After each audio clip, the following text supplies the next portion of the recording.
మన ఇండియాలో లక్ష్మణుడు లేని రామాలయం ఇది ఒక్కటే. అదెక్కడంటే, హలో మావా, welcome back to my channel. పద మావా, మన ఫాలోవర్ ఒకరు కామెంట్ చేసిర్రు, బ్రో ఇందల్వాయి రామాలయంకి రా, మరి ఆ గుడిలో అంత స్పెషాలిటీ ఏముందో అని తెలుసుకుందామని రాని వచ్చేసాం మావా.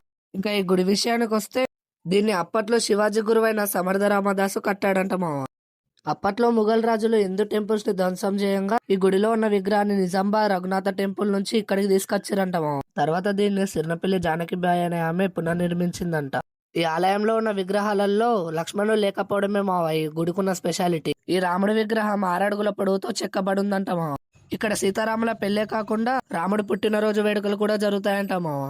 ఇక్కడ భూమిలో స్విట్జర్లాండ్ లో దొరికి కాస్ట్లీ మెటీరియల్స్ దొరుకుతాయంట మావా. అలాగే ఇక్కడ ఉన్న ఈ కట్టడం గురించి తెలిసిన వాళ్ళు కామెంట్లు పెట్టండి మావా. ఇక్కడ ప్రతి శ్రీరామనవమికి ఘనంగా వేడుకలు జరుగుతాయంట మావా.